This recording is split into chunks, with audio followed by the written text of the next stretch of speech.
सरकार को टिकट नहीं देंगे तो हम लोग नोटा में दबा सकते हैं वोट, लेकिन मतलब कि आरजेडी को हम लोग नहीं देंगे। इसलिए कि वही तेजस्वी बोल रहा था कि अवैसी बी टीम है, लेकिन आज बी टीम तेजस्वी निकला।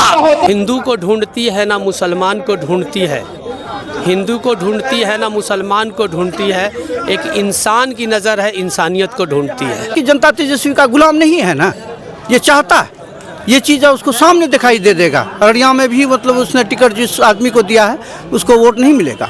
पूर्णिया में भी क्लियर है कि आपको बहुत वोटों से पप्पू यादव जी।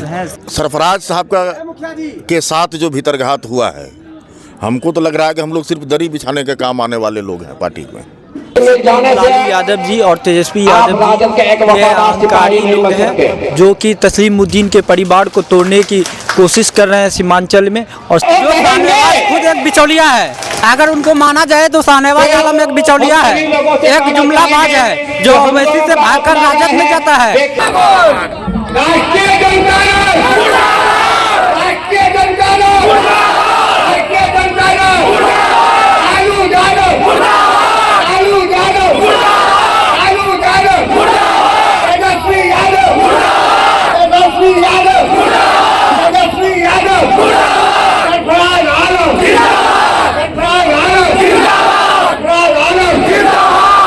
हम लोगों को बहुत आक्रोश है जो कि टिकट का हकदार सरफराज आलम था और वो सब पूर्व एमपी रहा था और फिर दुख सुख सबका जनाना करता था, सबका मैयत में, शादी में, कोई प्रोग्राम में, कोई फंक्शन में, कोई डुबकी उबकी मरकी में, सब कच्ची में जाता था। इसलिए उस संसद को लाना जरूरी था, इसलिए कि लालू और लालू का बेटा टिकट नहीं देकर के सीमांचल में कई सीट में वो अपना सीट गंवाना पड़ा। इसलिए अगर सरकार को टिकट नहीं देंगे तो हम लोग नोटा में दबा सकते हैं वोट, लेकिन मतलब कि आरजेडी को हम लोग नहीं देंगे। इसलिए कि वही तेजस्वी बोल रहा था कि अवैसी बी टीम है, लेकिन आज बी टीम तेजस्वी निकला। इसलिए सारे आदमी को दिमाग में है कि मतलब कि कहाँ से क्या होता है, आजकल किसी का बात नहीं। वोट हम लोग लाते हैं, वोट हम लोग गिराते हैं, कहाँ से वोट गिरेगा, कितना परसेंट हुआ, परिवादिक से अफसर लड़ाई करते हैं, बूथ में लड़ाई करते हैं कि 70%, और वो पटना में बैठ करके अपना हवा उड़ा रहा है। इसलिए कि हम लोग मतलब कि अब नहीं, सरकार को टिकट देगा तो हम लोग नोटा में दबाएंगे और बहुत बुरी तरह से उसको हराएंगे। सरफराज आलम साहब के साथ बहुत गलत हुआ, 5 साल मेहनत किया सरफराज आलम, और जब खाना खाने का टाइम आया तो वो मिलते हैं साहनेवाज साहब को, जो साहनेवाज खुद एक बिचौलिया है। अगर उनको माना जाए तो साहनेवाज आलम एक बिचौलिया है, एक जुमलाबाज है जो ओवैसी से भागकर राजद में जाता है, और ओवैसी से 4 विधायक लेकर गया, मंत्रिमंडल में बैठ गया, और लोकसभा में सरफराज आलम साहब को टिकट नहीं मिलने दिया। जिस टाइम अररिया में आरजेडी को कोई नहीं चिंता था, उस टाइम आरजेडी को चिन्हाने वाला महरूम तस्लीमुद्दीन साहब है, मोहम्मद सरफराज आलम साहब है, जिनके वजह से आज राजद को अररिया के लोग जान रहे हैं और पहचान रहे हैं। इसलिए हम लोग राजद को नहीं जानते हैं, हम लोग सरफराज आलम को जानते हैं। अगर हम लोग का कोई सिंबल है तो वो सरफराज आलम है। राजद कौन है, इसको जानाने वाला महरूम तस्लीमुद्दीन साहब है, और आज वही राजद सरफराज आलम साहब के साथ गद्दारी कर रहा है। जो राजद को बनाने में महरूम शहाबुद्दीन साहब इतना योगदान दिया, जब उनका नहीं हुआ तो ये सरफराज आलम साहब क्या है। और साहनेवाज आलम याद रखे, कल होकर उनके साथ भी इनसे बड़ा अत्याचार करेगा ये राजद वाला। सरफराज आलम जी के साथ जो हुआ उस पे क्या कहेंगे आप? लालू यादव जी और तेजस्वी यादव जी ये अहंकारी लोग हैं जो कि तस्लीमुद्दीन के परिवार को तोड़ने की कोशिश कर रहे हैं सीमांचल में, और सीमांचल की आवाज़ सिर्फ और सरफराज आलम जी है। और आज इस मंच से हम लोग निर्दलीय फाइट करेंगे और आने वाले समय में इंशाअल्लाह भारी बहुमत से जीत हासिल करेंगे। और यानी जिस तरह से पूर्णिया लोकसभा में त्रिकोणीय मुकाबला है, उसी तरह से अररिया में भी देखने को उसका प्रभाव पूरी तरीका से 6 लोकसभा सीट पर पड़ा, जिसमें अररिया में भी है। इसमें जो लालू यादव जी है, इसके अहंकारी सेना ने तस्लीमुद्दीन परिवार को तोड़ने का काम किया। इसको आने वाले लोकसभा चुनाव 7 मई को अररिया में हम लोग बहुत प्रचंड तरीके से जवाब देंगे और उसका अहंकार को अररिया लोकसभा से तोड़ेंगे। क्या कहेंगे अररिया लोकसभा के लोगों को, क्या संदेश देंगे? यहाँ से लोकसभा के लोगों को संदेश ये देंगे कि सरफराज आलम जी एकमात्र सीमांचल के सबसे कद्दावर नेता है। आप लोग उनको सपोर्ट करें और उनको वोट देकर भारी बहुमत से जिताएं और लालू यादव और उसके बेटे तेजस्वी यादव अहंकारी को जवाब अपना बहुमत के तरीके से दें। क्या नाम हुआ? अखलाक अहमद से आए हैं। आजाद नगर वार्ड संख्या 19। जो सेकुलर अपने आप को कहलाते हैं कि मैं सेकुलर पार्टी का जिम्मेदार हूँ, हकीकत में अगर देखा जाए तो वो सेकुलर मिजाज के नहीं है, कॉमनल मिजाज के हैं वो। और हम यानी मुस्लिम जो है 18% है बिहार के अंदर में, और यादव बिरादर जो है 12% है, मगर कहीं पे भी जो है मुसलमानों को जो हिस्सेदारी मिलनी चाहिए वो नहीं है। एक चीज़, दूसरी बात जो है ना, पूरे बिहार में सिर्फ 2 या 3 आदमी को जो है टिकट देने का काम किया है। हालांकि चाहिए था कम से कम 8 से 10 उम्मीदवार को टिकट मिलना चाहिए था। जहाँ तक बात रही, जहाँ अब के बार जो है महागठबंधन वाले टिकट जिसको दिए हैं, डैमेज कैंडिडेट को दिया है ताकि वो सीट ना निकाल पाए। आज का इस समारोह में उभरी भीड़ से आपको क्या लगता है?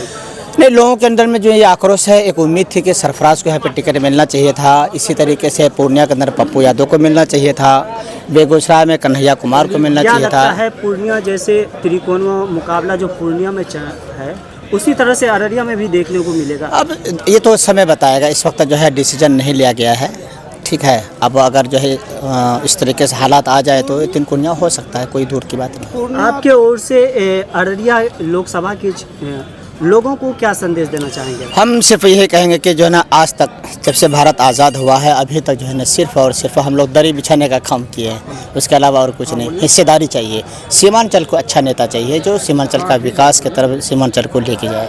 महागठबंधन में अभी जो तेजस्वी जी जो निर्णय लिए हैं, ये हमारी समझ से ही बहुत गलत निर्णय लिया है इसमें। जैसे कि कांग्रेस में पप्पू जी बहुत दिनों से पूर्णिया क्षेत्र को अपना भ्रमण कर रहे थे। वो क्लियर था कि लोग कांग्रेस अपनी पार्टी को विलय कर दिया। कांग्रेस में लोग ये चाह रहे थे क्या कि पार्टी में कांग्रेस से टिकट मिलेगी, मगर तेजस्वी साहब ने एक आदमी को अचानक उठा के ला के गले में माला पहना दिया। तो यहाँ की जनता तेजस्वी का गुलाम नहीं है ना, ये चाहता है ये चीज़ उसको सामने दिखाई दे देगा। अररिया में भी मतलब उसने टिकट जिस आदमी को दिया है उसको वोट नहीं मिलेगा। पूर्णिया में भी क्लियर है कि आपको बहुत वोटों से पप्पू यादव जी है। शाहनवाज जी से क्यों नाराज की बात नहीं है, वो सीट निकलना चाहिए। माननीय सरफराज साहब पूर्व सांसद रह चुके हैं वो, और पहले से भी बहुत मेहनत किए। 5 साल से ही क्षेत्र में ही दौरा कर रहे थे। एक सांसद थे, अपनी हकदारी जमा रहे थे वो। अब एक विधायक को आप संसद का टिकट दे देते हैं, कैसे दे देते हैं आप इसको? उसको तो अभी बहुत टाइम था, इसने अररिया को सींचा है इसने। यहाँ के जो वर्तमान सांसद रहे प्रदीप सिंह, उनके कार्यकाल को किस तरह से देखते हैं? क्या कुछ किया उन्होंने अररिया के लिए? अररिया के लिए कुछ क्या किया अभी तक ये तो आप लोग भी अच्छी तरीके से जानते हैं और यहाँ की जनता भी जानता है उनके लिए। और रही बात ये कि सरफराज साहब आलम का टिकट जो कट के, ये बहुत दुखद की बात है। सरफराज साहब के साथ जो भीतरघात हुआ है, हमको तो लग रहा है कि हम लोग सिर्फ दरी बिछाने के काम आने वाले लोग हैं पार्टी में। और निश्चित तौर पर सीमांचल विकास मोर्चा जो इलाहाज मरहूम जनाब तस्लीमुद्दीन साहब ने बनाया था, हमारा तो व्यक्तिगत राय है और सामूहिक राय भी आज बना है कि उसके बैनर तले हम लोग पूरे सीमांचल में इस बैनर को जो है सियासी बैनर बना के हम लोग पटना वालों को कम से कम सीमांचल का एहसास दिलाना होगा कि हम लोग जो सिर्फ दरी बिछाने के लायक नहीं हैं, हम लोग सियासत करने के लायक भी हैं। और तभी हमारा सीमांचल का जो है एक मुश्त विकास भी हो सकेगा। वैसे जनता का क्या आपके रुझान मिला अभी जब जनता से? निश्चित और लोग विद्रोह में आप भी यही न थे, आप भी अररिया जिला के ही निवासी हैं। आप पत्रकार हो गए अलग बात है, लेकिन आपका मिजाज में क्या आ रहा है कि हम लोग दरी बिछाने से बाहर का काम करने वाले लोग हैं क्या? सिर्फ दरी बिछवाया जा रहा है हम लोगों से। मुसलमान की आबादी 18% है पूरे बिहार में, मात्र 2 सीट दिया गया है, एक अररिया हारने के लिए और मधुबनी हारने के लिए। जीतने वाला 1 सीट नहीं दिया गया। हिंदू को ढूंढती है ना मुसलमान को ढूंढती है, हिंदू को ढूंढती है ना मुसलमान को ढूंढती है, एक इंसान की नज़र है इंसानियत को ढूंढती है। तो हमारे सरफराज भाई का टिकट काट के एक इंसान का टिकट काट लिया उन्होंने, और ऐसे वैसे को टिकट देने से किसी का 2 साल का 4 साल के तजुर्बे से कोई लोकसभा का इलेक्शन नहीं जीतता है। उसके लिए 10-20 साल का तजुर्बा होना ज़रूरी होता है, जो सरफराज भाई में है। इस समारोह में उभरे भीड़ को देख के आप क्या कहेंगे कि सब सरफराज के साथ है, और आला कमान आरजेडी को चाहिए कि टिकट वापस ले और फिर से दोबारा इनको टिकट दे, तभी सीमांचल की जनता का भी प्यार मिला रहेगा और आगे से उसकी रुसवाई भी नहीं होगी। मैं यही संदेश देना चाहता हूँ।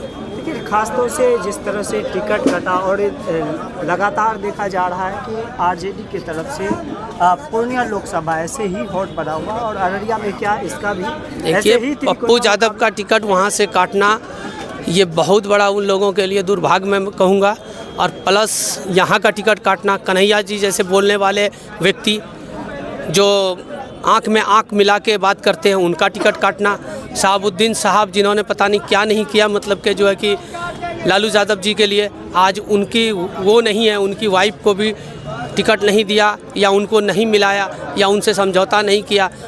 तो आप पब्लिक को जब छोड़ के चलेंगे तो फिर किस बात का मतलब कि जो है कि आप जनता के हमदर्द हैं।